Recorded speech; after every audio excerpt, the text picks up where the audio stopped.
And welcome back to the channel. This is Asna Khan and hope you all are doing well. Yes, today we are going to start the topic youth in Nazi Germany. Hitler was financially interested in the youth of the country. Hitler मतलब जो youth थी country की उसमें बहुत ज़्यादा interested था. He felt that a strong Nazi society could be established only by teaching children Nazi ideology. उसको ये लगता था कि जर्मन में नाजी सोसाइटी बनाई जा सकती है सिर्फ अगर बच्चों को नाजी आइडियोलॉजी ही पढ़ाई जाए. This required a control over the child both inside and outside school. इसके लिए उनको कंट्रोल चाहिए था एक बच्चे के ऊपर, इनसाइड भी और आउटसाइड भी स्कूल के. What happened in school under Nazism? All school were cleansed and purified. This meant that teachers who were Jews or seen as politically unreliable were dismissed. इसका मतलब ये था कि सारे स्कूल को क्लीन और प्योरीफाई करा गया, यानी वहाँ से ज्यूस जो टीचर्स थे या जो देखने में ठीक नहीं थे उन सबको डिसमिस कर दिया गया. चिल्ड्रन वर फर्स्ट सेग्रीगेटेड, बच्चों को भी बांट दिया गया. German and juice could not sit together और प्ले टुगेदर. वो ना साथ में बैठ सकते थे ना खेल सकते थे. Subsequently, undesirable children, Jews, the physically handicapped gypsies were thrown out of school. जो Jews चिल्ड्रंस थे, जिप्सीज चिल्ड्रन थे, अनडिजायरेबल थे, उनको स्कूल से बाहर निकाल दिया. And finally in the 1940s they were taken to the gas chamber. और 1940 में उन सबको गैस चैम्बर में ले जाया गया. और वहाँ आपको पता है कि क्या करा था गैस चैम्बर्स में. Good German children were subjected to a process of Nazi schooling. तो जो जर्मन चिल्ड्रन थे उनको ही सिर्फ नाजी स्कूलिंग मिलेगी.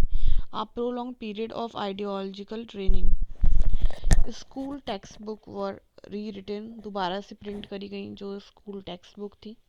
Racial science was introduce to justify Nazi idea of race.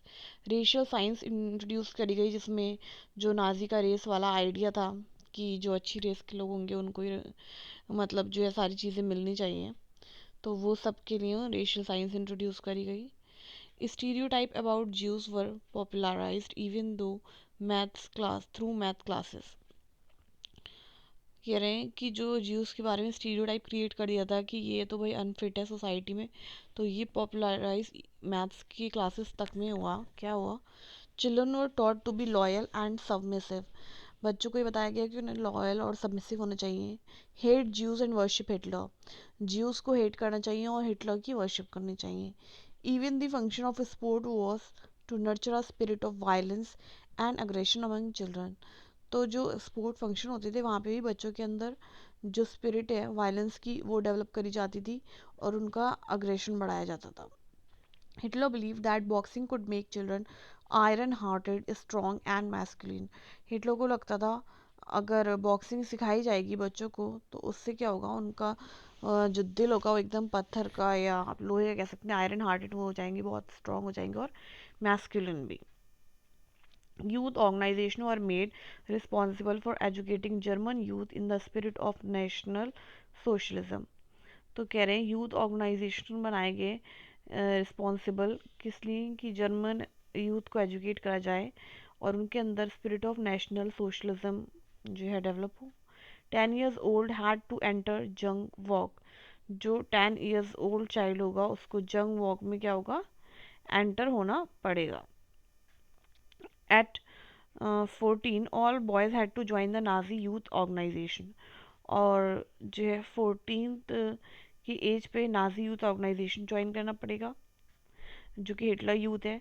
Where they learn to worship war, जहाँ पे उन्हें war कैसे लड़ना है उसको सीखेंगे वो.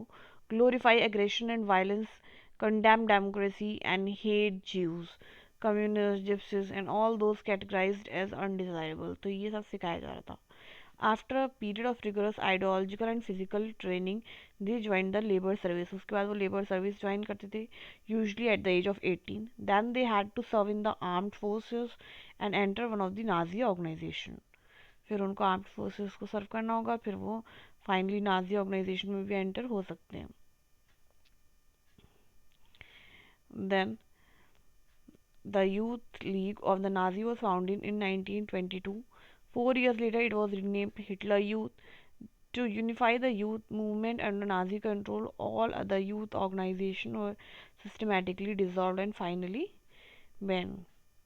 तो जब यूनिफाई हुआ था यूथ मूवमेंट नाजी कंट्रोल के अंदर तो जितने भी यूथ ऑर्गेनाइजेशन थे वो सिस्टमेटिकली डिसॉल्व होकर फाइनली बैन कर दिए गए। देन आप देख सकते हैं यहाँ पे that all boys between the age of 6 and 10 went through a preliminary training in Nazi ideology.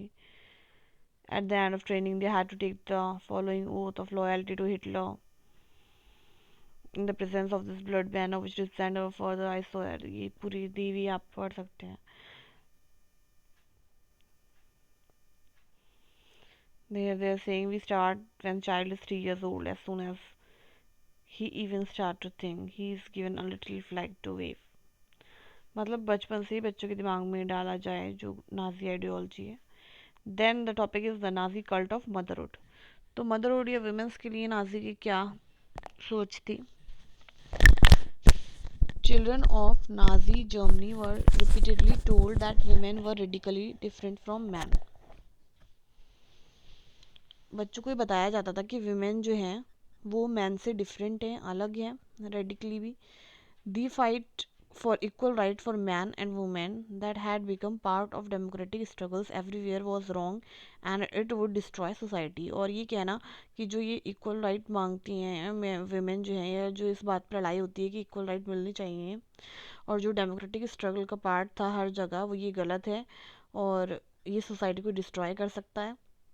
While boys were taught to be aggressive, masculine and steel-hearted, girls were told that they had to become good mothers and rear pure blooded Aryan children.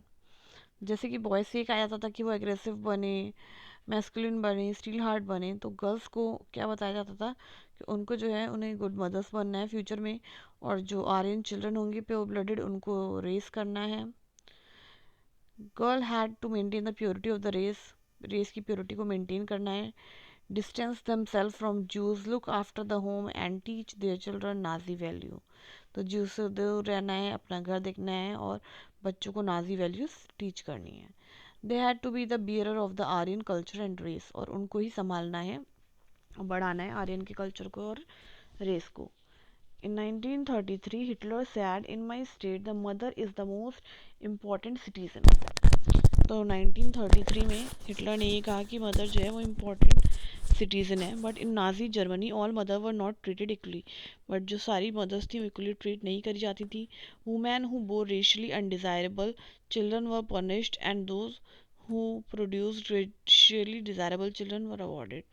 तो जिन women के बच्चे मतलब undesirable होते थे उनको punishment मिलती थी, और जिनके डिज़ायरेबल होते थे उनको अवार्ड मिलता था। तब they were given favored treatment in hospital and were also entitled to concession in shop and on theatre ticket and railway fares. To encourage women to produce many children, honor crosses were awarded. A bronze cross was given for 4 children, silver for 6, and gold for 8 or more. All Aryan women who deviated from the prescribed code of conduct were publicly condemned. तो जितनी भी Aryan women थी, अगर वो हट जाती prescribed code of conduct से, तो उनको पब्लिकली कंडेम करा जाएगा और सीवियरली पनिश करा जाता था। Those who maintain contact with Jews, Poles and Russian were paraded through the town with shaved heads. तो जो भी अगर कांटेक्ट रखती थी जूस, पोल्स या रशियन लोगों से, तो उनकी पूरी परेड करी जाती थी। कैसे? उनकी हेड को शेव कर दिया जाता था, फेस को ब्लैक कर दिया जाता था, and plug cards hanging around their neck, plug cards उनके गले में टांग दिया जाता था जिस पे लिखा होता है announcing, I have sullied the honour of the nation. Many received jail sentences and lost civic honour as well as their husband and families for this criminal offence.